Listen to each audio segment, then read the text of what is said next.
சில வாரங்களாய் பவுலடியாருடைய ஜெபங்களை நாம் தியானிச்சு கொண்டிருக்கிறோம். இன்னைக்கு பவுலடியாருடைய இன்னொரு ஜெபத்தை 4வது ஒரு ஜெபமாக நம்ம தியானிக்க போகிறோம்.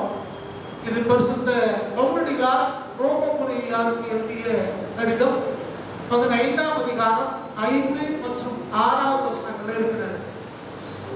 போன வாரங்களே நான் சொன்னதை திரும்ப ஞாபகப்படுத்துகிறேன்.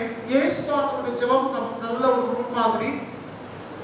ஆண்டவர் அவர் சொன்னார் எப்படி ஜெபிக்கணும் அப்படின்னு அவர் கற்றுக் கொடுத்தார். அதன் பின்பு நீங்க வாசித்தீங்கன்னா யோவான் 15 அவர் பெரிய ஜெபத்தை பண்ணுகிறார்.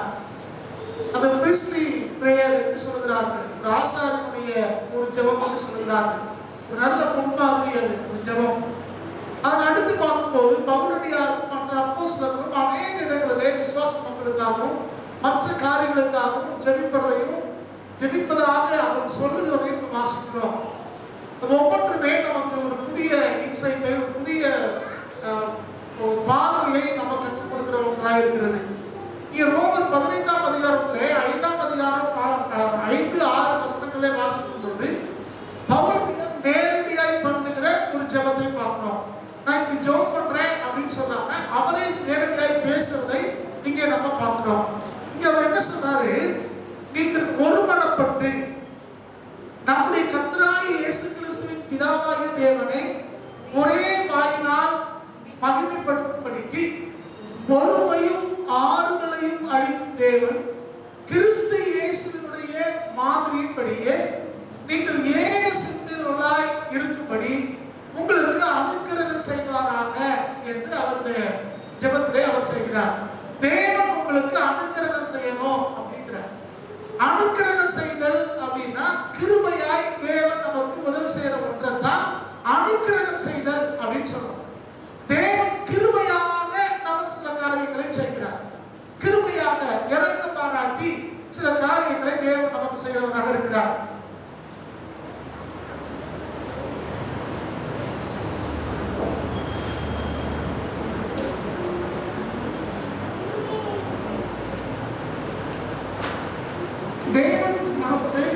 தேவன் நமக்கு செய்கிற நன்மைகள் எல்லாம் நம்முடைய தகுதியை பார்த்து நம்முடைய திறமையை பார்த்து தேவன் நமக்கு செய்யவில்லை.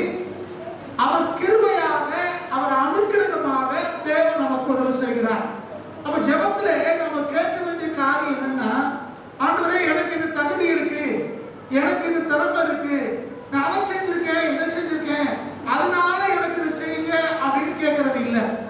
மாறாக ஆண்டவரே நீங்க எங்களுக்கு உதவி செய்யுங்க, தகுதி இல்லாதவங்க நாங்க, எங்களுக்கு நீங்க உதவி செய்யுங்க என்று ஆண்டவரிடத்திலே நீங்களும் நானும் ஆண்டவரிடத்திலே கேட்கும் போது ஆண்டவர் நமக்கு அனுக்கிரகம் செய்கிறவராக இருக்கிறார்.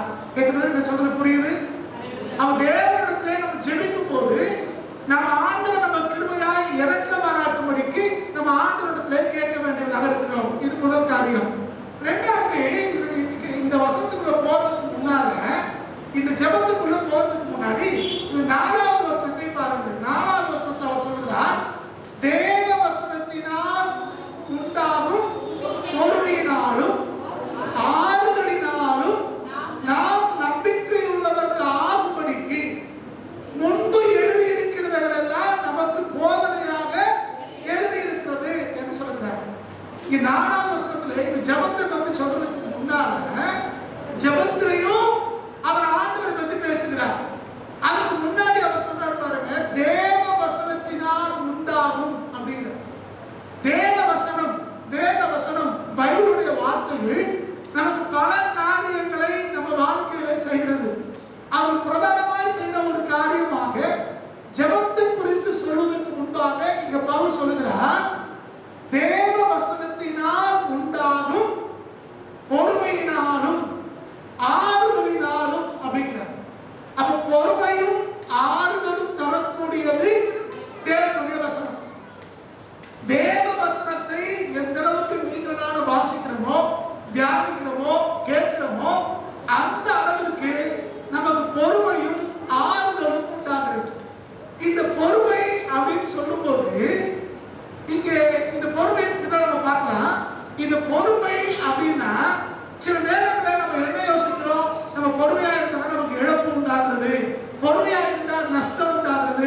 பொறுமையா இருந்தா பல காரியங்களை நம்ம வந்து தோல்வி அடைய வேண்டியதா இருக்குமோ அப்படின்னா நம்ம யோசிக்கிறோம். ஆனா இந்த பவுலடியார் சொல்லுகிறார் பொறுமையினாலும் அடுத்த ஆறுதலினாலும் அப்படிங்கிறார். இந்த ஆறுதல் பொறுமை உள்ளவர்களுக்கு தேவன் ஆறுதலையும் கொடுக்கிற தேவன். அப்படி ஒருவேளை பொறுமையா இருக்கிறதுனால சில இழப்புகளோ நஷ்டமோ வருத்தமான்னு நமக்கு தெரிஞ்சாலும் அவர் நம்மை ஆறுதல் படுத்துகிற தேவன். நம்முடைய வேதனைகள் இருந்து நம்மளை அவர் மாற்றுகிற ஆண்டவர், நம்மளை தூக்கி எடுக்கிற கர்த்தர். அப்ப இந்த பொறுமையும் ஆறுதலும் எப்போ உண்டாகுது அப்படின்னு பார்த்தோம்னா வேத வசனத்தினால தான் உண்டாகுது. வேத வசனத்தை எந்த அளவுக்கு நீங்களாக அறிகிறோமோ கற்றுக்கொள்கிறோமோ அந்த அளவுக்கு நமக்கு என்ன உண்டாகும்? பொறுமையும் ஆறுதலும் உண்டாகும். அப்ப நமக்கு இன்னைக்கு பொறுமை இல்லை அப்படின்னா என்ன அர்த்தம்? வேத வசனத்துல நம்ம இன்னும் தெளிவு இல்லை. வேத வசனத்துல தெளிவு இல்லாதனாலதான் எடுத்த உடனே கோபம் வருது. நம்ம சொல்லுவோம்ல முன்கோபக்காரங்க, கொஞ்சம் கோபப்படுவாரு, படக்கு பேசுவாரு அப்படின்னு சொல்றோம். ஏன் இந்த சுபாவம் வருகிறது? வேத வசனத்தை குறித்த தெளிவு நமக்கு இல்லை. நன்றாய் புரிந்து கொள்ள வேண்டும். தேவன் நம்ம கூட இருக்கிறதுனால, கர்த்தர் நம்மளோட இருக்கிறதுனால அவருக்கு தெரியாம எதுவும் நம்ம வாழ்க்கையில நடக்கிறது இல்லை. அப்ப நடக்கிறது எல்லாமே தேவனுடைய தயவுனாலையும் அவருடைய கிருபையினாலையும் தான் நமக்கு நடக்கும். அப்ப உண்டாகிற காரியங்களா நம்ம பார்க்கும்போது நம்ம எல்லாரும் தெளிவாய் புரிந்து கொள்ள வேண்டும். நம்ம ஆண்டவர் நம்மளை கைவிட மாட்டார் அப்படிங்கிற சிந்தை நமக்குள்ள வந்துட்டாலே நமக்குள்ள தன்னால பொறுமை வர ஆரம்பிக்கும். ஏன்னா அவருக்கு தெரியாம எதுவும் நடக்க போறது இல்லை. தேவன் நம்முடைய சித்தத்தின்படிதான் நம்ம வாழ்க்கை எல்லாத்தையும் செய்ய விரும்புகிறார். பிசாசு எத்தனையோ தந்திரங்களை கொண்டு வந்தாலும், போராட்டங்களை கொண்டு வந்தாலும், பிரச்சனைகளை கொண்டு வந்தாலும், நீங்கள் நாமும் கர்த்தரை யார் என்பதை அறிந்து கொண்டமையானால் நமக்குள்ள பொறுமை தன்னால வரும். அவருக்கு இல்லாத உண்மை. நாம நம்ம நேசிக்கிறதை விட, நாம நம்ம குடும்பத்தை நேசிக்கிறதை விட, நாம நம்முடைய உறவு ஜனங்களை நேசிக்கிறதை விட, நாம நம்முடைய ஊழியர்களை நேசிக்கிறதை விட கர்த்தர் அதிகமாய் எல்லாவற்றையும் நேசிக்கிறார். கர்த்தர் எல்லாவற்றும் மேலும் அவர் அக்கறை உள்ள தெய்வமாக இருக்கிறார். அவர் தேவன் மிக அதிகமாய் நேசிக்கிறபடினாலே கர்த்தர் அவரது காலத்தில் எல்லாவற்றையும் நேர்த்தியாய் செய்கிற தெய்வம் அவர் சரியாக செய்வார். அவர் நம்மளை விட அவர் எல்லாவற்றையும் தேர்ந்தவர் அறிந்தவர்னா நம்ம ஏன் அவசரப்படணும்? நம்ம ஏன் கோபப்படணும்? நம்ம ஏன் டென்ஷன் ஆகணும்? அப்ப பொறுமை நமக்குள்ள வருமானால் இந்த பிரஷரை நிறைய பேருக்கு வராது. அப்படிதானே? நிறைய பேருக்கு என்ன இருக்குது? பிரஷர் இருக்கு, ரத்த அழுத்தம். ஏன் பிரஷர் வருது? டென்ஷன் ஆயிடும். சொல்ல பொறுக்கலா நீங்க நம்ம ஊர்ல ஒரு வார்த்தை வந்து சொல்லிட்டாங்கன்னா உடனே என்ன வருது? கோபம். அவங்க அப்படி சொல்லிட்டாங்க, இவங்க அப்படி சொல்லிட்டாங்க, யாரும் நம்ம பேசணும். காரணம் என்ன? பொறுமை நம்ம இடத்துல இல்லை. ஏன் பொறுமை இல்லை? தேவனுடைய வார்த்தை குறித்த தெளிவு நமக்கு இல்லை. தேவனுடைய வார்த்தை தான் உங்களுக்கு எனக்கு பொறுமையை தரும். ஒருத்தருக்கு தவறாவே நம்மளை குறித்து பேசினாலும், தேவையில்லாம நம்மளை வந்து பேசினாலும், நமக்கு எதிராக சில காரியங்களை செஞ்சாலும் நன்றாக தெரிந்து கொள்ள வேண்டும். அதுக்கெல்லாம் காண்கிற தேவன், கேட்கிற தேவன் ஒருவர் இருக்கிறார். நம்ம சில மாசங்களுக்கு முன்னாடி நம்ம தியானம் பண்ணோம். எசேக்கியாவும் அந்த நாட்களிலே ஏசாயாவும் முக்கிய பொறுப்பிலே இருக்கிறார்கள். ஏசாயா கர்த்தருடைய ஊழியக்காரர், எசேக்கியா தீர்க்கதரிசி. இவங்க ரெண்டு பேரும் சரி, எசேக்கியா ராஜா, ஏசாயா தீர்க்கதரிசி. இவங்க ரெண்டு பேருடைய நாட்களிலே அந்நிய தேசத்திலிருந்து படையெடுத்து வர்றாங்க. படையெடுத்து வர்றவங்க இவங்களை பத்தி இன்னும் கேவலமா பேசுறாங்க. அப்ப ராஜா செஞ்ச வேலை என்ன? அவன் அனுப்புன பயமுறுத்துற கடிதத்தை எடுத்துட்டு போய் தேவ சமூகத்துல வச்சு, ஆண்டவரே இப்படி அவன் அனுப்பிட்டானே, இதை நீங்க கேளுங்கப்பா என்று சொல்லி ஆண்ட சமூகத்திலே அந்த கடிதத்தை வைத்து அவன் ஜெபம் பண்ணாங்கன்னு வேதம் சொல்லுகிறது. கர்த்தர் சொன்னார் அவன் செத்த முகமாய் திரும்பி போவான் அப்படின்னு. யாரு பேசினானோ, யார் அவமானப்படுத்தினானோ அவன் எப்படி போவானா? அப்ப கர்த்தர் நம்மளை குறித்து மற்றவர்கள் பேசுற வார்த்தைகளை கர்த்தர் அவர் கேட்கிற ஆண்டவராக இருக்கிறார். நல்லது சொன்னாலும் கேட்கிறாரு, கெட்டது சொன்னாலும் கேட்கிறாரு. அப்ப நமக்கு எதிராக ஒரு தீமை செஞ்சாலும் அவர் பார்க்கிறார், நமக்கு எதிராக நன்மை செஞ்சாலும் அவர் பார்க்கிறார். ஆகவே அவங்க கர்த்தர் சொன்னார், உன்னை ஆசீர்வதிக்கிறவங்கள நான் ஆசீர்வதிப்பேன், உன்னை சபிக்கிறவங்கள உன்னை சபிப்பேன். அப்ப நம்ம வாழ்க்கை மேலே தேவன் அக்கறை உள்ளவராய் நம்ம சுற்றி இருக்கிற காரியங்கள்லாம் தேவன் பார்க்கிறவராக இருக்கிறார்.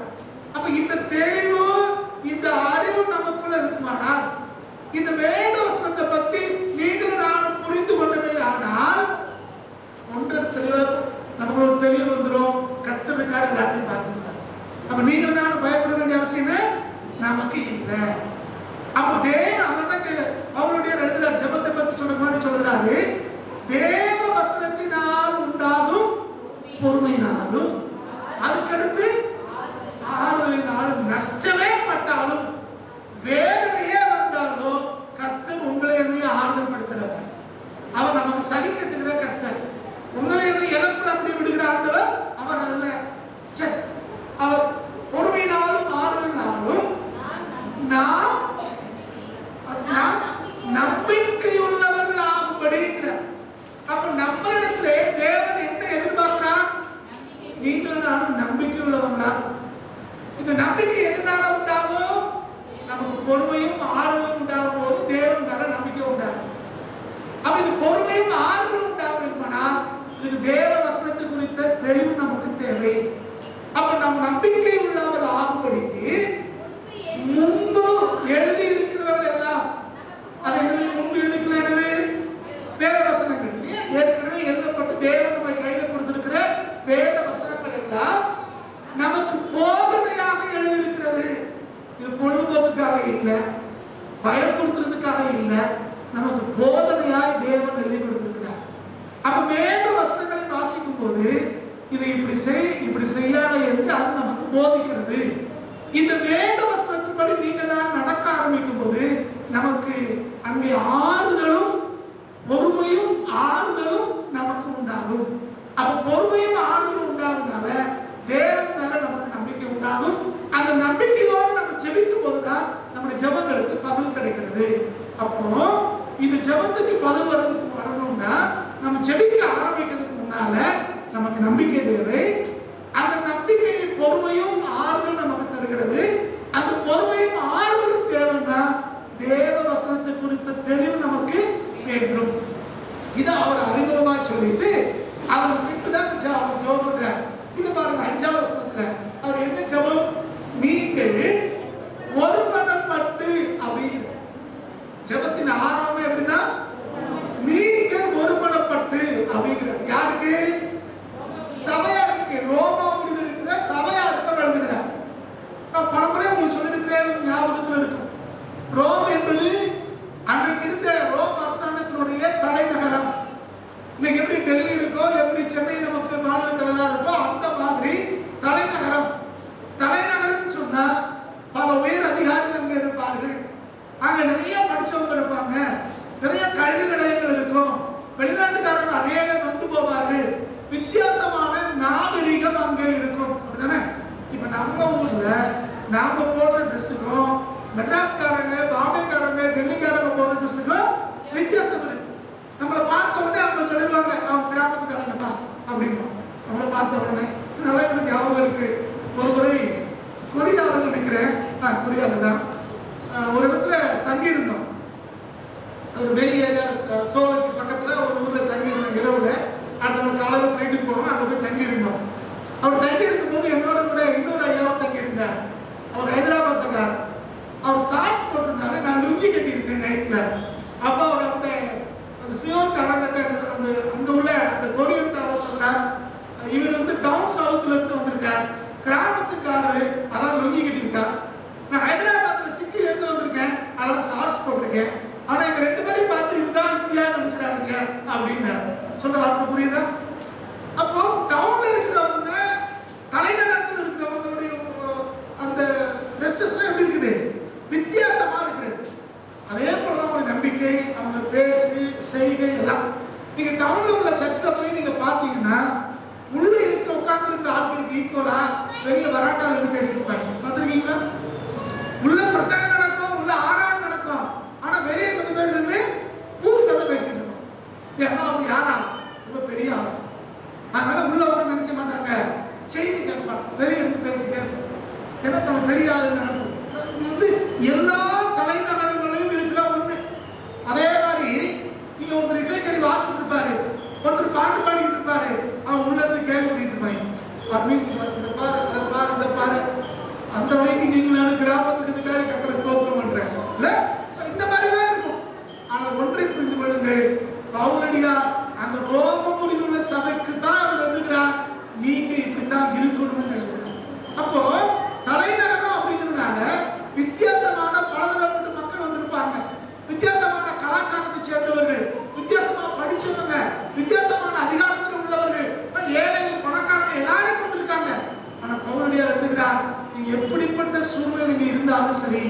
அவர் சொல்லுகிறார், தெளிவாய் பேசுகிறார், நீங்கள் ஒருமனப்பட்டு அப்படிங்கிறார்.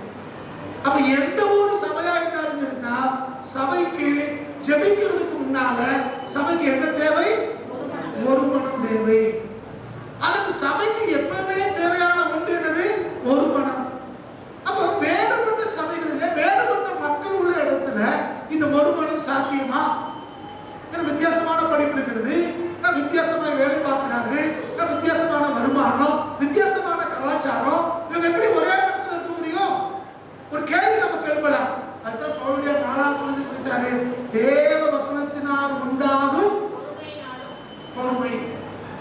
தேவ வசனத்தினால ஒரு பொறுமை நமக்கு வந்திருக்குன்னா, ஓ அவங்க அப்படி செய்யறாங்களா, நம்ம பொறுமையா இருக்கோம், அவங்க எத்தனை பேர் தெரியல, இவங்க இப்படி செய்யறாங்களா, நம்ம அவங்களுக்காக ஜெபம் பண்ணுவோம், கர்த்தருக்கு கிரியை செய்யலாம் என்று ஒருத்தரை ஒருத்தர் தாங்குகிற பொறுக்கிற அந்த பொறுமை இன்றைக்கு உங்களுக்கு எனக்கு இன்னைக்கு அநேக சபைகள்ல இல்லாத ஒன்று.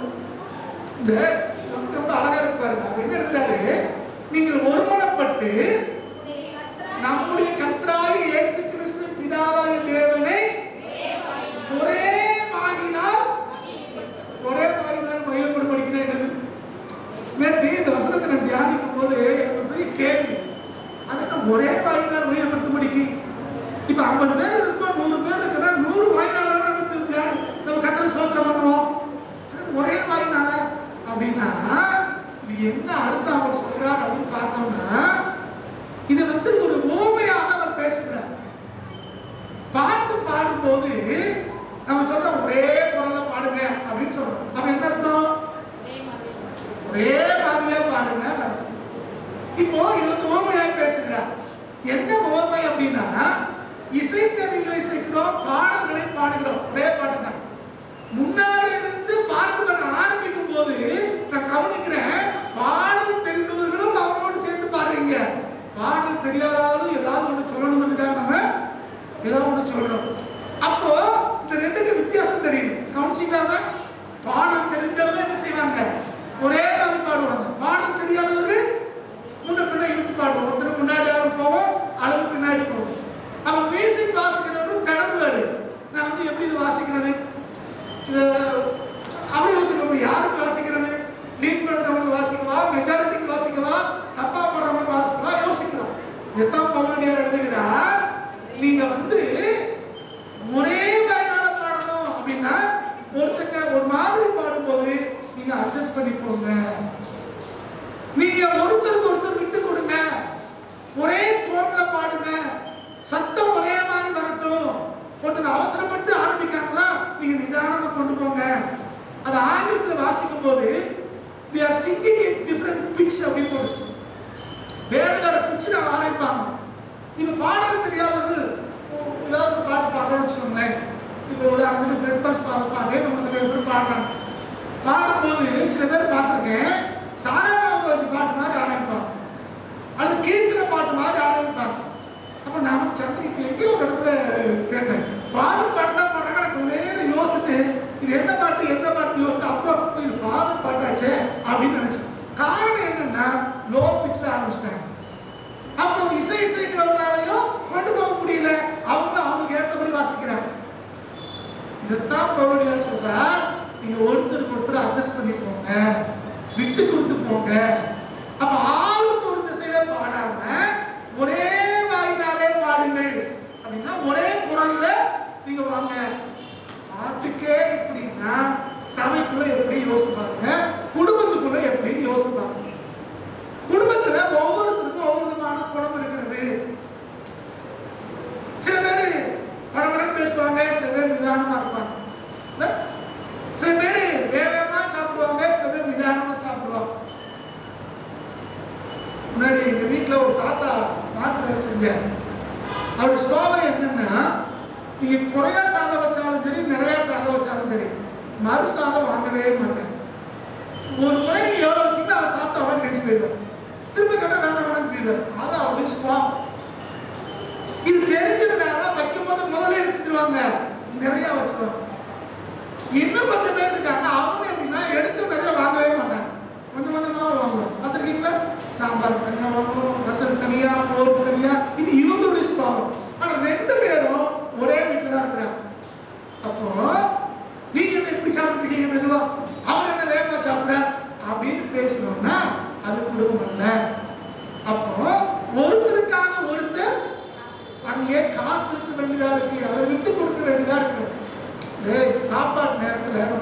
சாப்பிடும்போது நம்ம என்ன செய்வோம்? எல்லாம் சேர்ந்து சாப்பிடலாம். முதல்ல ஜெபம் பண்ணுவோம் தானே? முதல்ல ஜெபம் பண்ணுவோம். இந்த சாப்பாடு ஆசிரியங்க அப்படின்னு ஏதாவது ஜெபம். ஆனா யூதர்கள் எப்பவுமே முதல்ல ஜெபம் பண்ண மாட்டாங்க. சாப்பிட்டு முடிச்சுட்டு தான் அவன் ஜெபம் பண்ணுவோம். சாப்பிட்டு முடிச்சுட்டு எல்லாரும் கையை கொடுத்துட்டு ஆண்டவரே சாப்பாடை கொடுத்தீங்களே உங்களுக்கு நன்றி ஆண்டவரே ஜெபம் பண்ணுவோம். கொஞ்சம் யோசிச்சு பாருங்களேன். முதல்ல சாப்பிடுறது ஜெபம் பண்றது லேஸ். எல்லாருக்கும் சாப்பாடை கொடுத்து என்ன செஞ்சிடலாம்? ஒரு வேலை ஜெபம் பண்ண கொடுத்து சாப்பிடுங்க அப்படின்றாங்க. ஏதாவது ஃபங்க்ஷன்லையோ குடும்பத்திலேயோ எதுலையும். ஆனா கடைசியிலன்னா ஒருத்தர் சீக்கிரம் சாப்பிடுவார், ஒருத்தர் மெதுவா சாப்பிடுவார், ஒருத்தர் நிறைய சாப்பிடுவார், ஒருத்தர் குறையா சாப்பிடுவார். அப்ப டேபிள்ல அவன் கடைசி வரைக்கும் என்ன செய்யணும்? அவங்க உட்கார்ந்து பொறுமையா இருக்கணும். இதுக்கு பேர் தான் குடும்பம், இதுக்கு பேர் தான் சபை. சபை இன்னைக்கு நம்ம எப்படி இருக்கிறோம் கொஞ்சம் யோசிச்சு பாருங்க. நம்ம இந்த பொறுமை இருக்கா? ஒரு மனப்பாடு நமக்குள்ள வரணும்னா ஒரே வாயினாலே கர்த்தரை மேம்படுத்துறதா இருக்கணும். அப்ப அட்ஜஸ்ட் பண்ணி போகணும். கொஞ்சம் முன்ன போகணும். ஒரு இடத்துல ஒரு ஊழியக்காரர் சொல்றார், இந்த குடும்பத்தார் ரொம்ப நல்லவர்கள், அண்ணன் தம்பி அக்கா தங்கச்சி நல்ல பாசமா இருக்கிறவங்க அப்படின்னு சொல்றார். உள்ள இருந்து ஒரு சத்தம் வருது, எங்களுக்கு தானே தெரியும் அப்படின்னு. வித்தியாசம் புரியுதா? முன்னாடி இருந்து சொல்றவர் என்ன சொல்றாரு? இது நல்லவங்க, நல்ல குடும்பம், அக்கா தங்கச்சி அண்ணன் ஒற்றுமையா இருப்பாங்க, இதே மாதிரி நம்மளா இருந்தா நல்லா இருக்கும்னு ஒருத்தர் சொல்றாரு. முன்னாடி இருந்து போதன்னு சொல்றார். உள்ள இருந்து சவுண்ட் என்ன வருது? எங்களுக்கு தானே தெரியும் அப்படின்னு. உங்களுக்கு தான் தெரியும். ஆனா அதே நேரத்துல வேதம் என்ன சொல்லுகிறது? பொறுமையை கையாளுங்க, ஒரே மனமா இருங்க, அவங்க திருந்தணும்னு ஜெபம் பண்ணுங்க, அவங்க சரியாகணும்னு ஜெபம் பண்ணுங்க.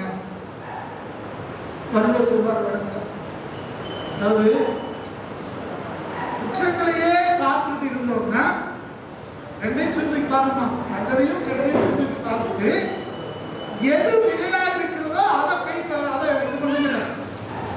அதே மாதிரி குற்றத்தையே தேடிக்கிட்டு இருந்தோம்னா அங்க உறவு இல்லை அப்படிங்கிற.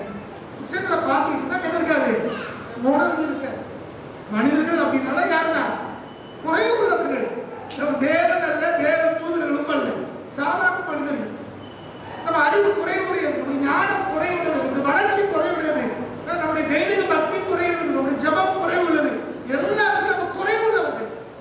அப்ப இங்க பவுலுடைய அந்த ஜபம் என்னவா இருக்குன்னா, முதல்ல ஒரு மனப்பாடு உண்டாக வேண்டும். அப்ப இந்த ரோமபுரிக்கு ரோமபுர சபைக்குள் எழுதுறாருன்னா இது நம்முடைய சபைக்கும் அது பொருந்தும், நம்முடைய குடும்பத்துக்கும் அது பொருந்தும். அப்ப நம்முடைய குடும்பங்கள்ல அடிப்படை தேவை என்ன? ஒரு மனப்பாடு. இந்த ஒரு மனப்பாடை பத்தி சொல்ற நிறைய நான் பேசிட்டே போலாம். நான் உதாரணத்துக்கு ஒரே வசனத்தை சொல்ல விரும்புகிறேன். எல்லாருக்கும் தெரியும், அப்போஸ்தலர் 2ஆம் அதிகாரம் 1ஆம் வசனம். இயேசு கிறிஸ்து மரித்து உயிர்த்தெழுந்த பின்பு அன்றைக்கு சீசர்கள் ஒருமனப்பட்டு ஓரிடத்தில் கூடி வந்தார்கள். ஒருமனப்பட்டு ஒரு இடத்தில் கூடி வந்தார்கள். அப்ப ஒருமனப்பட்டவங்க எங்க கூடி வருவாங்களா? ஒரே இடத்துல கூடி வருவாங்க.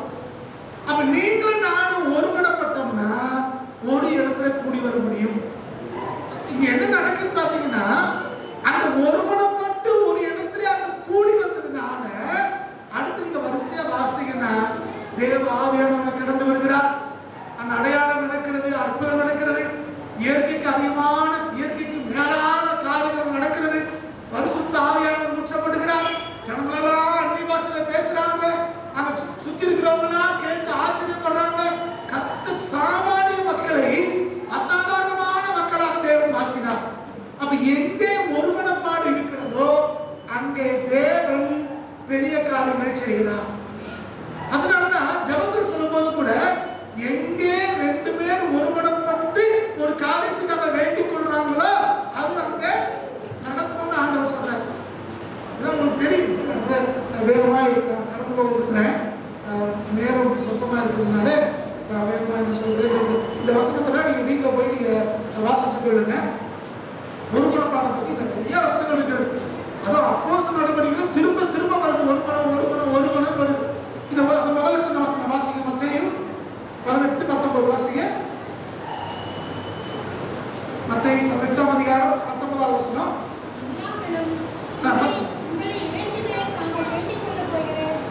தங்கள் 2 பேர்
தேவன் அந்த ஜெபங்களை அவர் கேட்பார்.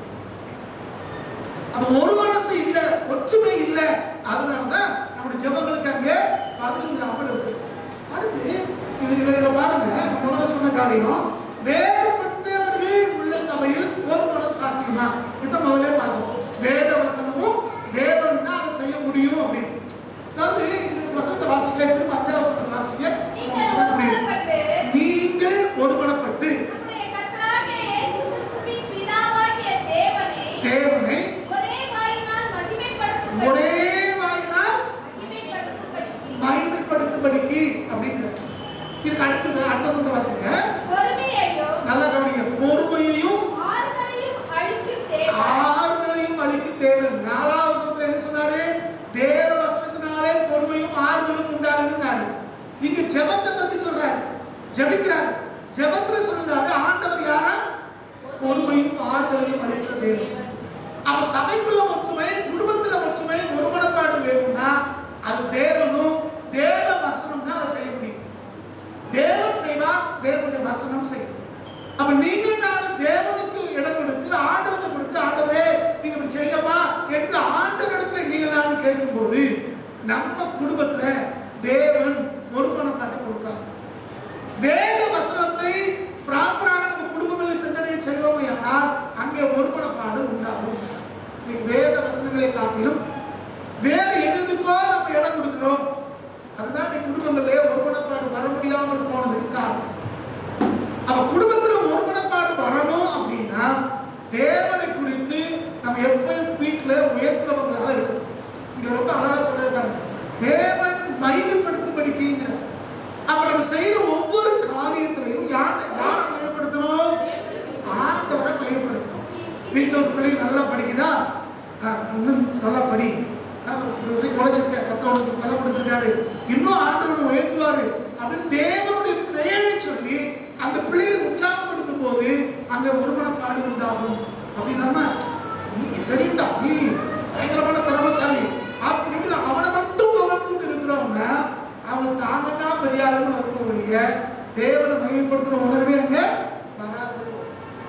அப்ப சத்திய வசனம் உங்களுக்கு எனக்கு சொல்லிக் கொடுக்கிற காரியம் என்னன்னா, ஒருமனப்பாடு வேணும்னா ஒன்று தேவன் கொடுக்க வேண்டும், தேவனுடைய வசனம் கொடுக்கணும். இந்த ரெண்டு தான் நம்ம குடும்பத்திலே இந்த ஒருமனத்தை கொண்டு வர முடியும். பொறுமையும் ஆறுதலும் எங்கே இருக்கிறதோ அங்கே ஒருமனம் வரும். அப்ப ஒருமனத்துக்கு அடிப்படை பொறுமை. அப்ப பொறுமை இல்லாம போனதுக்கு காரணம் என்ன? தேவனை குறித்த அறிவு இல்லை, தேவ வசனத்தை குறித்த அறிவு நமக்கு இல்லை. தேவனை குறித்தும் தேவ வசனத்தை குறித்தும் அறிவு நமக்குள்ள வந்துச்சுன்னா நம்ம குடும்பங்களையும் சபைகளையும் பொறுமை தன்னால வரும். யாரும் தெரிஞ்சு தெரியாம பேசிட்டாங்க கூட சரி அவங்க சுபாவாதி அவங்க பேசுறாங்க, அவங்க வளர்ந்தது அவ்வளவுதான் என்று நீங்க நான் புரிந்து கொள்ள வேண்டியதாக இருக்கிறோம். அப்படி புரிந்து கொண்டு நீங்க நான் ஜெபிக்கும் போது கர்த்தர் அங்கே கிரியை செய்வார். எத்தனை பேருக்கு இது வரைக்கும் நம்ம சொல்ல புரிஞ்சது? அப்ப நமக்கு என்ன தேவை? பொறுமை தேவை. இந்த பொறுமை வந்தால்தான் ஒருமனப்பாடு வரும். அப்ப இந்த பொறுமையும் ஒருமனப்பாடும் வந்தால்தான் நம்ம ஜெபங்களுக்கு பதில் வரும். நம்ம ஜெபங்களுக்கு பதில் வரும். இல்ல இந்த பொறுமையும் ஒருமனப்பாடும் இல்லாம மணிக்கணக்கா ஜெபம் பண்ணாலும் நாலு கணக்கா ஜெபம் பண்ணாலும் அங்க பதில் வராது. ஏன்னா தேவன் தெளிவா சொல்லியிருக்கிறார், இந்த பூமியிலே ரெண்டு பேர் ஒருமனப்பட்டாதான் கர்த்தர் அங்கே பதில் தருகிறார். ஒருமனப்பாடு உள்ள ஜெபம் நமக்கு பதிலை கொண்டு வரும். சரி, அடுத்து பாருங்க. இதுல அடுத்த என்ன ஒரு சொல்லிட்டேன், ஒரே வாயினால என்ன அர்த்தம்னு சொன்னேன். ஒரே வாயினால என்ன அர்த்தம்? ஒரே மாதிரி ஒருத்தருக்கு ஒருத்தர் அட்ஜஸ்ட் பண்ணி விட்டு கொடுத்து பொறுமையா ஒரே வாயினாலே அவரை துதிக்கணுங்கிற. இதுல ஒரு விஷயத்தை நீங்க புரிந்து கொள்ள வேண்டும். 6வது வசனம் சொல்கிறது தேவன் பொறுமையையும் ஆறுதலையும் அளிக்கிற தேவன் அப்படின்னு. ஆண்டவர் ஆண்டவர் குறித்து வாசிக்கும் போது நம்ம ஆண்டவருக்கு நாம கணக்கு ஒப்புவிக்க வேண்டியதா இருக்கிறோம் அப்படின்னு போடுறோம். பைபிள் வாசிக்கிறோம், நாம தான் ஆண்டவருக்கு கணக்கு கொடுக்கணும். ஆனா அதே நேரத்துல ஆண்டவர் உங்களுக்கு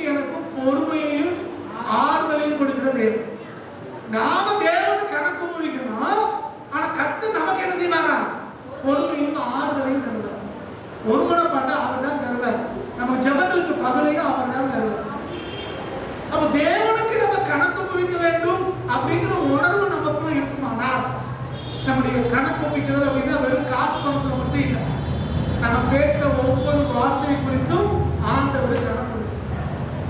நம்ம என்ன பேசினாலும் தெரியும், அதை குறித்து கணக்கு கொடுக்கும். தேவன் நம்ம கொடுக்கிற ஒவ்வொரு பைசாவுக்கும் நமக்கு ஆண்டவர் கணக்கு கொடுக்கும். இந்த போலீஸ் ஸ்டேஷன்லாம் எல்லாருக்கும் துப்பாக்கி கொடுத்துருக்காங்க, இல்லை அதிகாரிகள்லாம் துப்பாக்கி வச்சிருக்காங்க. துப்பாக்கி வச்சிருக்காங்கிறதுக்காக அவங்க யாரையும் சுற்ற முடியாது.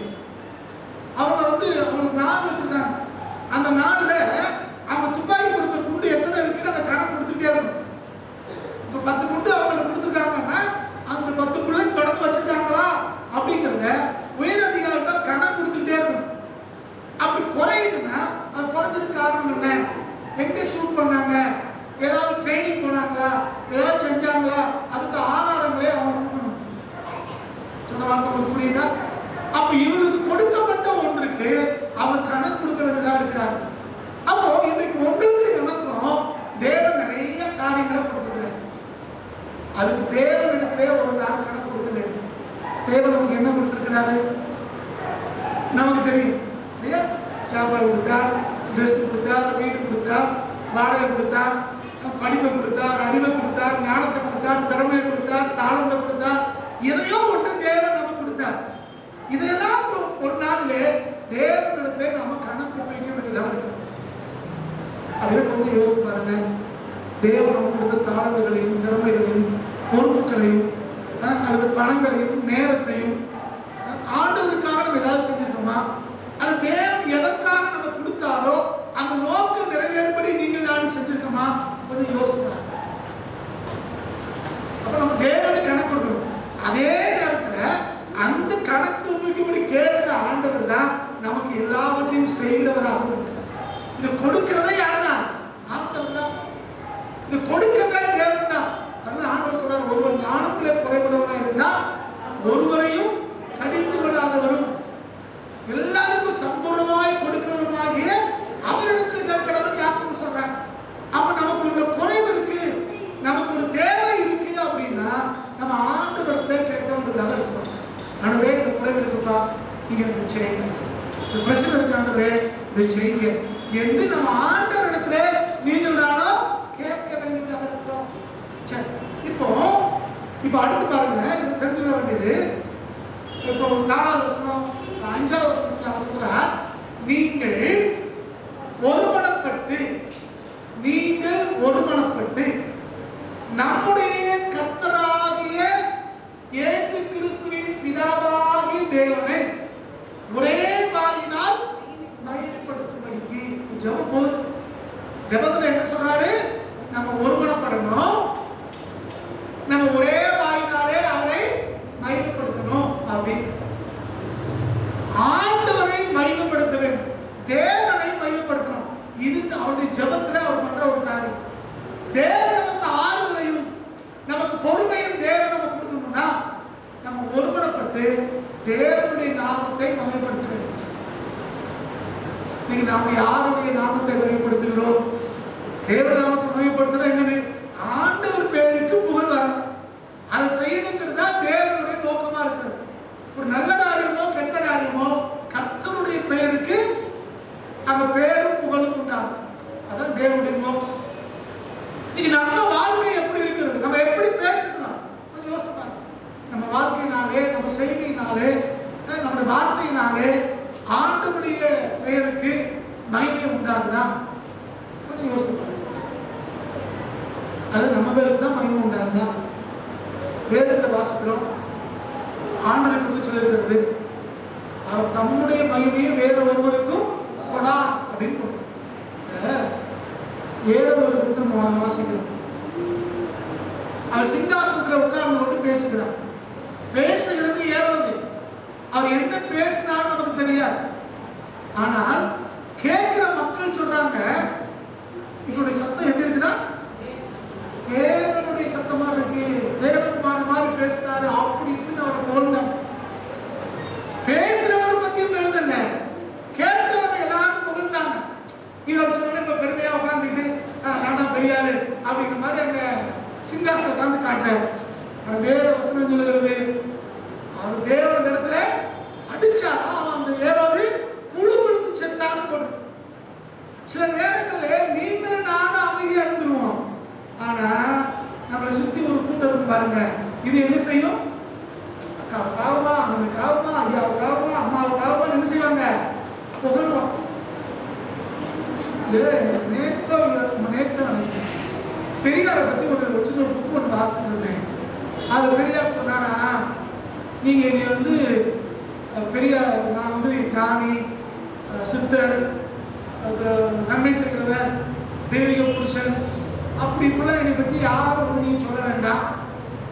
நீங்க யதார்த்தத்தை சொல்லுங்க. நான் ஏமாத்துக்காரன், பொய்க்காரன், திருடன் அப்படி என்ன வேணாலும் திட்டுங்க, நான் தான் பொறுமையா இருந்துக்கிறேன். ஆனா ரொம்ப புகழ்ந்து மட்டும் பேசாதீங்க. ஏன்னா நான் செத்ததுக்கு பிறகு என்னை பத்தி நிறைய பேர் நீங்க புகழ்ந்ததை வச்சு எனக்கு சாமி ஆக்கிடுவாங்க. என்னைய என் படத்தை வச்சு கூட ஆரம்பிச்சுங்க. நான் எதெல்லாம் வேண்டாம் சொல்லணும் அதை கூட என்னைய வச்சு செஞ்சு விடுவாங்க. அதனால தயவு செய்து நீ புகழாதீங்க. சொல்றது புரியுதா? ஆண்டவர் அறியாத ஒருத்தர் சொல்லுது. நீங்க நீங்களும் நானும் எப்படி இருக்கிறோம் யோசிப்போம். அப்ப நம்முடைய எல்லா புகழும் இங்கதான் போகணும். இந்த இஸ்லாமிய சகோதரர்கள் சொல்லுவாங்க, எல்லா புகழும் இறைவனுக்கு அப்படின்னு. எல்லா புகழும் இறைவனுக்கு. அப்ப நம்ம வாழ்க்கையில எது நடந்தாலும் சரி, மையப்படுத்தப்பட வேண்டியவர் யாருதான்? கர்த்தர் செய்தார், கர்த்தர் வாய்க்க பண்ணார், கர்த்தர் கொடுத்தார், எல்லாமே என்னதான். சமீபத்தில் ஒரு அக்கா எனக்கு பேசும்போது சொன்னாங்க, நீங்கள்லாம் ஆண்டவருக்காக ஊழியம் செய்வீங்க, தேவனுடைய பசுத்தமான ஊழியத்தில் இருக்கீங்க, நாங்கள் உலகத்துக்கு தானே வேலை பார்ப்போம் அப்படின்னு. நான் சொன்னேன், அப்படி சொல்லாதீங்க. உங்களுக்கும் வேலையை கொடுத்த கர்த்தர், எங்களுக்கும் இந்த ஊழியத்தை கொடுத்த கர்த்தர், ரெண்டு பேருக்குமே யார் தான் இந்த வேலையை கொடுத்துருக்கா? கர்த்தர் தான் கொடுத்துருக்கிறார். ஊழியக்காரர்கள் சபையிலே ஊழியம் செய்கிறார்கள். நீங்க வேலை செய்கிற இடத்துல நீங்கள் ஊழியம் செய்கிறீர்கள். ஊழியக்காரங்க செய்யற வேலையை நீங்க செய்ய முடியாது, நீங்க செய்யற வேலையை ஊழியக்காரங்க செய்ய முடியாது. வித்தியாசம் இருக்கலாம். ஆனால் ரெண்டு பேருக்கும் இந்த வேலையை கொடுத்தது யார் தான்? கர்த்தர் தான் கொடுத்திருக்கிறாரு. அப்ப இது புனிதமானது, இது புனிதம் இல்லாததெல்லாம் ஒண்ணு இல்லை. ஒண்ணு ஆவிக்குரியது, ஒண்ணு உலகத்திற்குரியதெல்லாம் ஒண்ணு இல்லை. எல்லா வேலையுமே தேவனுக்கு தான் வருது. எல்லா நன்மைகளும் எங்க தான் வருது? கர்த்தருக்கு தான் வருது. கர்த்தர் தான் எல்லா வேலையும் கொடுக்க. அப்படின்னா இப்போ ஒரு ஆசிரியர் இருக்காங்க அப்படின்னா, ஒரு கொத்தனார் இருக்காங்கன்னா, ஒரு கண்ணில் ஒருத்தர் வேலை செய்யறாங்கன்னா, கர்த்தர் ஒரு நோக்கத்தோடு கூட அந்த வேலையை அவங்களுக்கு கொடுத்துருக்கிறார். அவன் பாஸ்டர் எப்படி சபையிலே பிரசங்கம் பண்றாங்களோ, சில காரியங்களை செய்யறாங்களோ, இதே போல நீங்க இருக்கிற இடத்துல உங்க வாழ்க்கை மூலமாய், உங்க பேச்சு மூலமாய், உங்க செய்தி மூலமாய் ஆண்டவரை வெளிப்படுத்த வேண்டும் என்பதும், தேவனுடைய நாமம் மையப்பட வேண்டும் என்பதும் தேவனுடைய நோக்கமாக இருக்கிறது. இதை நம்ம தெளிவாக புரிந்து கொள்ள வேண்டும். நமக்கு புரியாம என்ன நினைச்சிட்டு இருக்கோம்? பாஸ்டர்மாருன்னா, மிஷனரிமாருன்னா, ஊழியக்காரங்கன்னா யாரு? ரொம்ப பரிசுத்தவான்கள், ரொம்ப உயர்ந்தவங்க, புனிதமான வேலையை செய்யறாங்க, மற்றவங்க எல்லாம் சாதாரண ஆட்கள் நினைச்சிட்டு இருக்கோம். அப்படி இல்லை, ஒரு வித்தியாசமும் கிடையாது. ஆண்டவர் புதிய ஏற்பாட்டை வாசிக்கிறோம். நம்ம எல்லாரையும் தேவன் ஆசிரியக ராஜரீக ஆசாரிய கூட்டமாய் தேவன் தெரிந்து கொண்டிருக்கிறார்.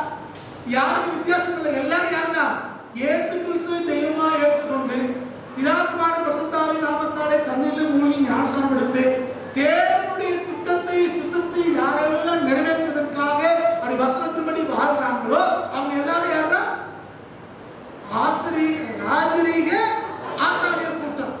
அப்ப எல்லாருமே ராஜரீக ஆசாரியர்கள் தான். எல்லாரும் தேவனுக்கு ஊழியம் செய்யும்படி, எல்லாரும் தேவனுக்காக எழுதி நிற்கும்படி தான் கர்த்தர் எல்லாரும் தெரிந்து கொண்டிருக்கிறார். நீங்கள் நாங்கள் எப்படி இருக்கிறோம் கொஞ்சம் யோசிச்சு பாருங்க. இது எங்க சொல்றாரு? ஜெபத்துல ஆத்மா அவர் சொல்றாரு. ஜெபத்துல அவர் பேசுறாரு. திரும்ப வாசிங்க அந்த வசனத்தை, 5வது வசனத்தை. நீங்கள் ஒருமனப்பட்டு நம்முடைய கர்த்தராகிய இயேசு கிறிஸ்துவின் பிதாவாகிய தேவனை ஒரே வாயினால் மகிமைப்படுத்தும்படிக்கு. தேவனை என்ன செய்யணுமா? நம்ம எல்லாரும் மகிமைப்படுத்த வேண்டும். நம்முடைய வீட்டிலேயோ குடும்பத்திலேயோ சபையிலோ எது நடந்தாலும் மகிமை யார் உண்டாகணும்? சின்னதோ பெரியதோ தேவன் மகிமை பண்ணார், தேவன் செய்தார் என்று கர்த்தரை மகிமைப்படுத்தணும். இந்த கல்லூரி நாட்களிலே மறக்கவே முடியாது. ஒரு இணைஞ்சிருவாங்க, இன்னைக்கு ஆட்களுக்கு பென்சிலை கொடுத்தாரு, பேனாவை கொடுத்தாரு.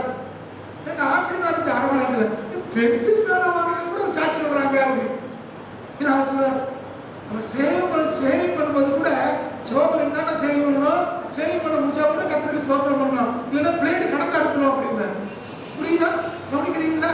அப்ப சின்னதோ பெரியதோ எல்லா நன்மைகளுக்கும் மூல காரணம் யார் தான்? கர்த்தர் ஒருத்தர். ஜோபர் நீங்க தான் ஒருமனப்பட்டு நம்முடைய கர்த்தராகிய இயேசு கிறிஸ்து பிதாவாகிய தேவனை ஒரே வார்த்தையை மையப்படுத்த வேண்டும் அவர் ஜெபம் பண்றார். அப்ப நம்முடைய ஜெபம் எப்படிதான் இருக்கணும்? ஆண்டவரே சபையார் எல்லாரும் ஒரே மனசுல இருக்கணும். சபையார் எல்லாரும் வாழ்க்கை மூலமா ஆண்டவருடைய நாமம் மகிமைப்படணும். இப்படி கர்த்தரை நீங்களும் நானும் மகிமைப்படுத்த இருக்கிறோம். இப்படி மகிமைப்படுத்தும் போதுதான் அந்த ஆண்டவருடைய நாமம் உயர்த்தப்படும். ஆண்டவருடைய நாமம் உயர்த்தப்படும். அடுத்து பாருங்க, 6வது வசனத்துல அவர் சொல்றாரு, அவர் அடுத்து சரி மகிமைக்குரியவர் தேவன் தான், அவர் தான் பொறுமையும் ஆறுதலையும் நமக்கு அளிக்கிற ஆண்டவர். சரியா? சரி, அடுத்து பொறுமையை பத்தி பார்க்க நேரம் இல்லை. சரி, அடுத்த 6வது வசனம் வாசிங்க. பொறுமையையும் ஆறுதலையும் அளிக்கும் தேவன் நல்ல கவனிங்க, கிறிஸ்து இயேசுவினுடைய மாதிரியின்படியே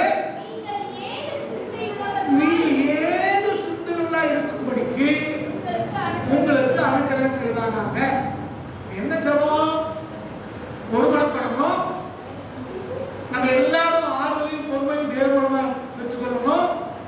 ஆண்டவருடைய நாமத்தை மகிமைப்படுத்தணும்.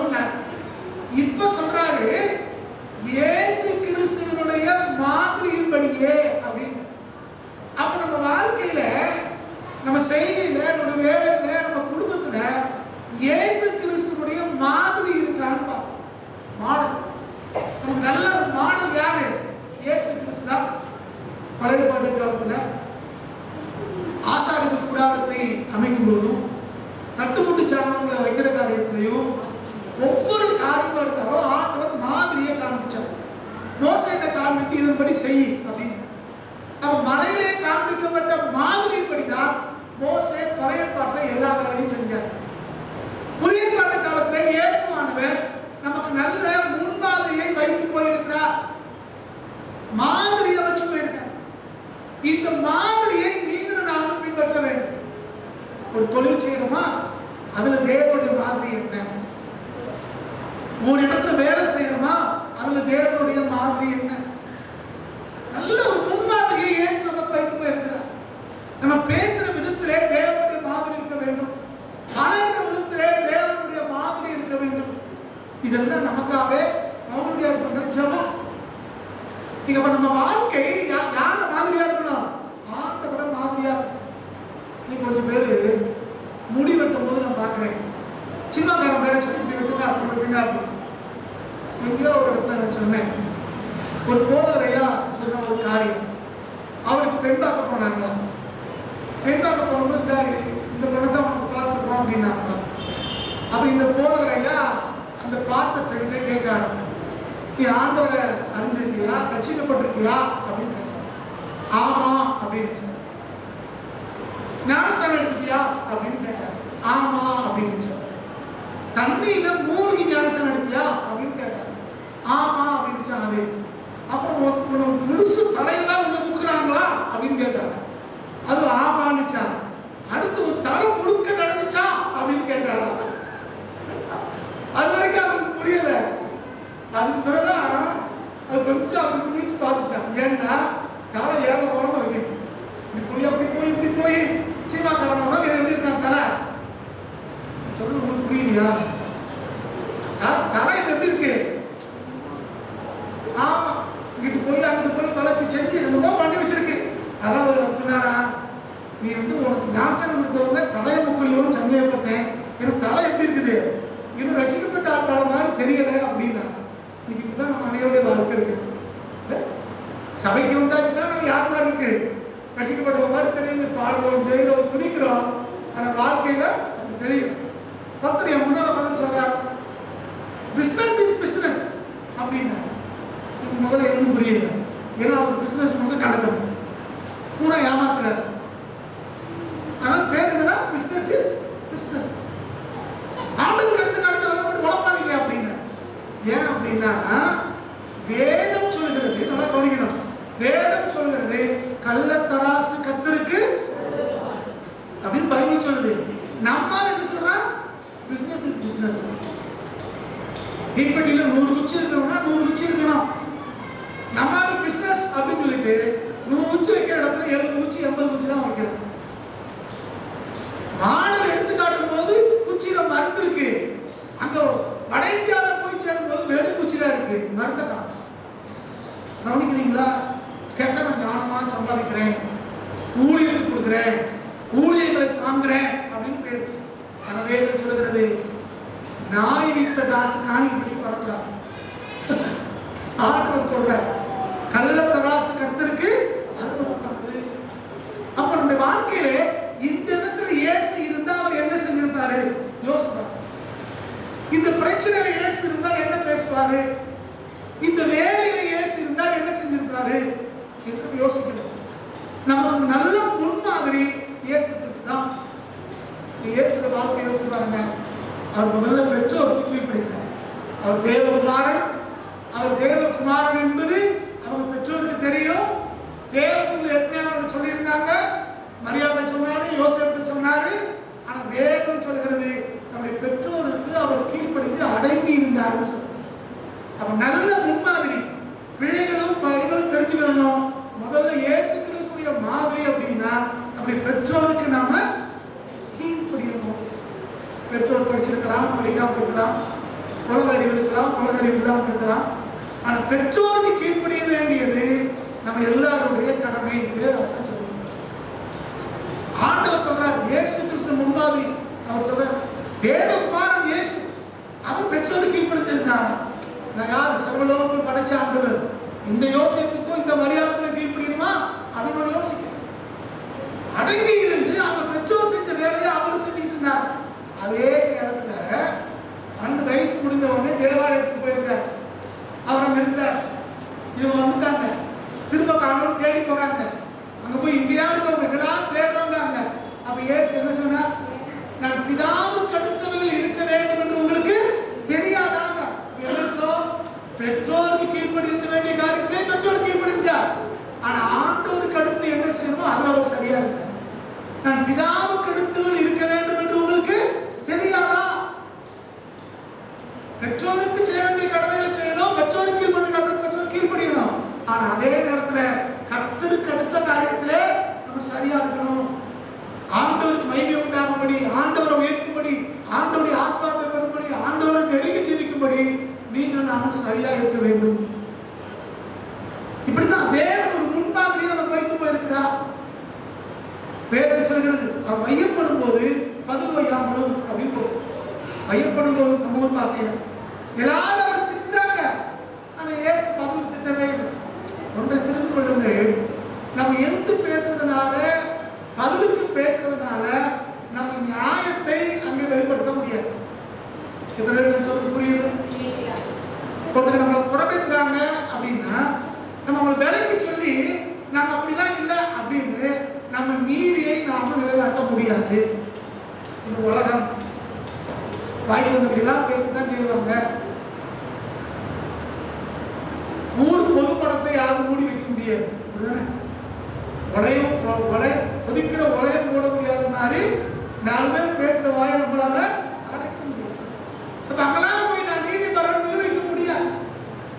ஆனால் இயேசு ஐயப்படும் போது அவர் காத்து வையாமலும் கத்தர் பார்த்துப்பார். எல்லாத்தையும் பதில் செய்கிறவர் அவர் எல்லாத்தையும் பார்க்கிறவர். சின்ன வயசுல எங்க ஐயா ஒரு காரியம் சொல்லுவார். அவங்க சொன்னாங்கிறதுக்காக கோவப்பட்டா நம்மளால வாழ முடியாதுப்பா அப்படின்னு. அவர் சொன்ன உதாரணம் என்னன்னா, இந்திரா காந்தியை மேடம் போட்டு திட்டுறேன். அந்த அம்மா என்னைக்காவது வந்து இது ஏன்டா திட்டம் கிடைச்சா அப்படின்னு பாருங்க. இந்திரா காந்தி மேடம் போட்டு நம்ம ஊர்ல திட்டான், வாய்க்கு வந்து பேசுறான். அவங்க பெரிய பணக்கார குடும்பம் இல்ல, நம்ம பெரிய குடும்பம், அந்த அம்மா குடும்பம், இந்திரா காந்தி அம்மா குடும்பம்.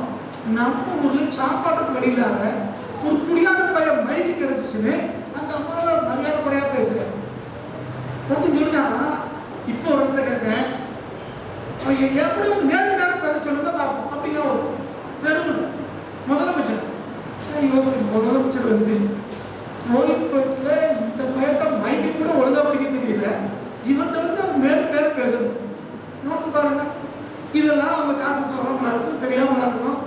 உடனே ரோசப்பட்டு இது எப்படிதான் நீங்க பேசுவேன் அப்படின்னு கேட்டுட்டு இருந்தா எத்தனை பேர் தான் கேட்கறது? இங்கிலாந்துல வின்சன் சர்ச்சில் ஒரு பிரதமர் இருந்தார். எப்படி சமயம் சொல்லியிருக்கிறேன். அவர் ஒரு இடத்துல அவருக்கு சொல்லுகிறார், நம்ம ஒரு இடத்துக்கு போய் கொண்டிருக்கும் போது வழியில குடைக்கிற நாயனா கல்லெடுத்து எரிஞ்சுக்கிட்டு இருந்தா சரியான இடத்துல சரியான இடத்துக்கு போக முடியாது. நம்ம ஒரு இடத்துக்கு போயிட்டு இருக்கோம், நாய் பெருமை குலைக்குது, ஒவ்வொரு நாயா கல்லெரிஞ்சுக்கிட்டு இருந்தா என்ன செய்ய முடியாது, ஒவ்வொரு இடத்துக்கு போய் சேர முடியாது. அதனால குலைக்கினா குலைச்சிட்டு போ, அதை பதில் நம்ம குலைக்க முடியாது. நம்ம வேலையை பார்த்து என்ன செய்யலாம், இதுதான் வேதம் உங்களுக்கு எனக்கு போகிற ஒரு காரணம். அப்போ இதுதான் கிறிஸ்துடைய முன்மாதிரி. கிறிஸ்து தன்னுடைய வாழ்க்கையில நல்ல முன்மாதிரியை உங்களுக்கு எனக்கு வைத்து போயிருக்கிறார். பவுல் எப்படி ஜோபுறாரு பாருங்க, போக முடியாதுக்காக கிறிஸ்துவனுடைய முன்மாதிரி உங்களுக்கு உண்டாது. அப்ப நம்ம பார்க்கறவங்க யாரை பார்க்கணும், நம்ம வாழ்க்கையில நம்ம பேச்சு நம்ம செய்ய நம்ம நடத்தையெல்லாம் பார்த்தா சொல்லுவாங்க சில பேர், அவங்க அப்பா மாதிரியே பேசுறாங்க, அவங்க அம்மா மாதிரியே நடக்கிறாங்க, அவங்க தாத்தா மாதிரியே அவங்க தலைமுடி இருக்கு சொல்றாங்களா, வாழ்க்கையை பார்த்து பேசுறாங்க. இதே மாதிரி ஆண்டோடைய பிள்ளைகள் கிறிஸ்தவங்க பைபிள் நம்புறவங்க அப்படின்னு நம்ம வாழ்க்கை நம்ம பேச்சு நம்ம செய்கையை பார்த்து மற்றவர்கள் பேச வேண்டும். இதை இப்படி வாழ்க்கை மாறணும்னு பவுலடியா உங்களுக்காக எனக்காக ஜெபம் பண்றார். அன்னைக்கு சொன்னா ரோமடியா இருக்க உங்களுக்காக அப்படி ஜெபம் பண்றேங்கிற. நீங்க நம்ம எப்படி இருக்கிறோம் யோசிச்சு பாருங்க. பிள்ளைகள் கொஞ்சம் யோசிங்க. எங்க பிள்ளைகள் பக்கத்துல ஒரு கடைக்கு போயிட்டு வாங்கன்னு அம்மா சொல்லுவாங்க, கோவப்படுறோம், ஒரே இடத்துல வாங்கிட்டு கூடாதா, எத்தனை தடவை கடைக்கு போய் சொல்லுவீங்க அப்படிதானே. ஒரு பிள்ளை விளக்கம் சொல்றா, அம்மா சொல்றது கடைக்கு போயிட்டு வாங்க, நான் கூட இருக்கேன். அவன் சொல்றா, எங்க பாட்டி இப்படித்தான் பாஸ்டர், அது ஒரு ஞாபகம் மறதி, கடைக்கு போவோம் 2 சரக்கு வாங்குவோம், அப்புறம் எங்க அம்மாவை போய் 2 சரக்கு வாங்கிட்டு சொல்லுவோம், அதே மாதிரி எங்க அம்மா இப்படி செய்யுது, கடைக்கு போகுது ஒரே எல்லாத்தையும் வாங்கிட்டு வருதுதானே, சும்மா எங்களை போக சொல்லிட்டு இருக்கு அப்படி. உனத்தை என்ன யோசிப்பாரு. ஏசு கிறிஸ்து எங்க யாரு சண்டை போட்டாங்க போட்டுட்டாங்க. அங்கே யூதர்கள் அவரை பேசினார்கள், உடனே வரிந்து கட்டி கொண்டு கோமணம் கட்டி கொண்டு அவரோட சண்டைக்கு போனா, கல்லெடுத்து எரிய போனா, அவங்கள உடனே பக்கத்து காலத்துக்கு அடிச்சுட்டு வாங்கலான்னு சொன்னார். எல்லாரும் போட்டிருக்கா, ஒண்ணுமே இல்லை. இன்னும் சொல்ல போனா அவரை சிலுவையில் அடித்தார்கள். யார் அவரை சிலுவையில் அடிச்சாங்களோ அவங்களுக்காக அவர் ஜெபம் பண்றார். என்ன பொறுமை பாருங்க.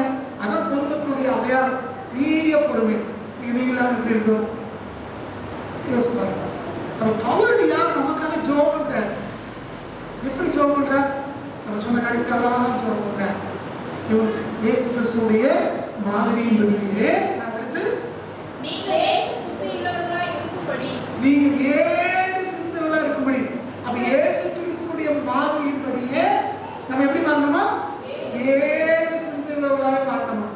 ஒரு மனப்பாடு முதல்ல பார்த்தோம், எல்லாருக்கும் ஒரு மனப்பாடு. இங்க சொல்றாரு ஏக சிந்தைங்கிற. இயேசு கிறிஸ்துவ மாதிரியே ஏக சிந்தை. அதுக்கு இயேசு கிறிஸ்துவ வச்சு ஏக சிந்தை சொல்றாரு. அவர் சொல்றாரு, பிதாவானவர் என்ன சொன்னாரோ அதான் செய்யறேன், பரலோகத்துல என்ன சேர்ந்த கண்ணனோ அதான் செய்யறேன். நான் என் சுயசித்தனோடு எதுவுமே செய்யல, என்னை அனுப்பினவர் என்ன செய்ய சொன்னாரோ அதான் செய்யறேன். அவர் நினைச்சா என்னன்னாலும் செய்யலாம், அப்படி அவர் செய்யணும். தேவன் என்ன செய்ய சொன்னாரோ அதான் அவர் செய்யணும். பிதாவாகிய தேவன் என்ன கட்டளை தரோ அதான் செஞ்சார். இந்த ஏக சிந்தை. பழைய பாட்டில் ஒன்று சொல்லிச்சு, புதிய பாட்டில் இயேசு வேற மாதிரி செஞ்சார் அப்படிலாம் எதுவுமே இல்லை. பழைய பாட்டில் என்ன சொல்லியிருக்கோ அதான் புதிய பாட்டில் நிறைவேறிச்சு. அங்க இமானுவேல் சொன்னாங்கன்னா அவர் இமானுவேல் தான். அங்க சர்வவல்லவர் சொன்னா அவர் சர்வவல்லவர் தான். அவர் மரத்துல மரிப்பார் அப்படின்னா அவர் மரத்துல தான் மரிச்சார். அவர் பத்திரிகையில படமாறுனா பத்திரிகையில தான் பிறந்தார். இதை ஏக சிந்தை. அவர் என்ன எழுதப்பட்டிருந்துச்சோ, என்ன அவரை பத்தி சொல்லப்பட்டிருந்துச்சோ அதை அப்படியே அவர் செஞ்சார். அப்ப நமக்குள்ள நீங்க என்ன இருக்கணும், ஏக சிந்தை இருக்கணும். சொல்றோம், இத்தனை பேருக்கு புரியுது? வீட்டுல சொல்லியிருக்காங்க, இத்தனை இந்த ஃபங்க்ஷன் வைப்போம் அப்படின்னு வீட்டுக்காரர் சொல்லுவார். உடனே எதுக்கு வரும், அந்த நாளையே வைக்கணும். அது ஒரு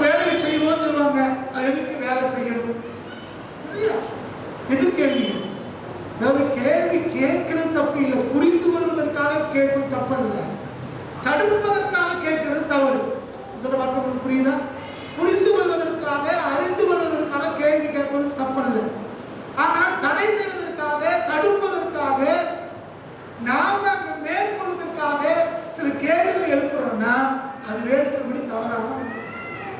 வேதம் சொல்றது ஏக சிந்தை. அப்ப எல்லாருக்கும் என்ன இருக்கணும்?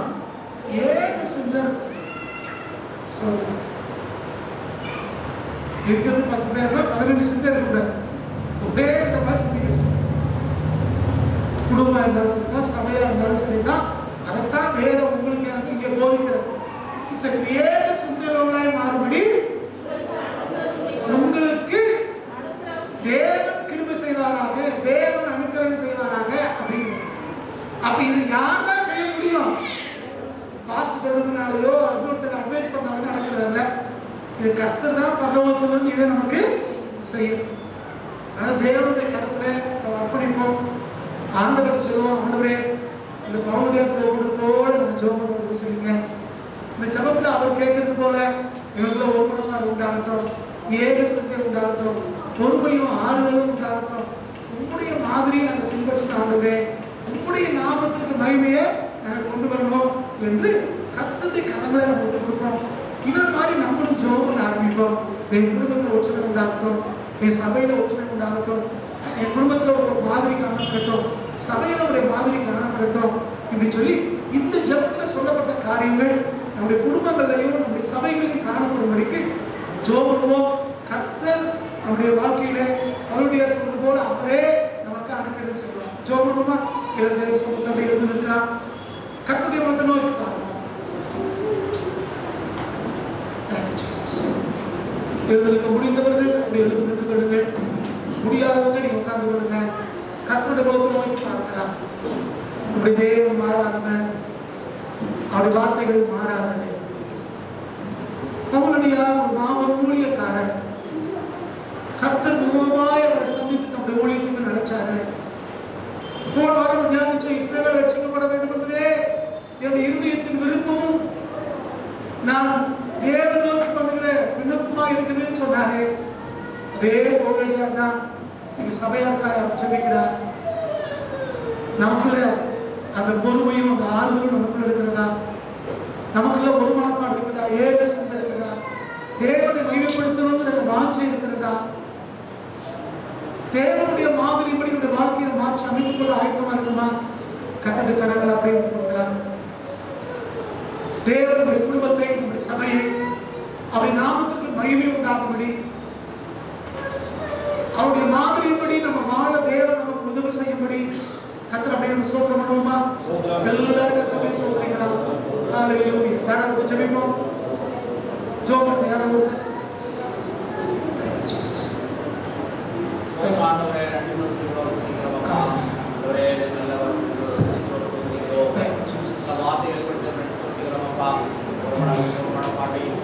ஒரே வாயு வார்த்தையும் ஆண்டவரே ஆண்டவரே இயேசு கிறிஸ்துவின் மாதிரியை நீங்கள் காண்பித்து கொடுத்த ஆண்டவரே எங்களை குறைகள் உண்டு, குற்றங்கள் உண்டு ஆண்டவரே. நாங்கள் ஆண்டவரே முற்றிலும் நிறைவுள்ளவர்கள் அல்ல ஆண்டவரே. வார்த்தைகளுடைய சபையிலும் குடும்பங்களிலும் வாழ்க்கையிலும் நிறைவேற உதவி செய்ய மாற்றப்பா. நீங்களானாலும் ஒன்றுமே இல்லை ஆண்டவரே. ஆவியானவரை எங்களுக்கு கற்றுக் கொடுக்கிறார்கள், சந்தோஷம் கொடுக்கிறோம் அப்பா.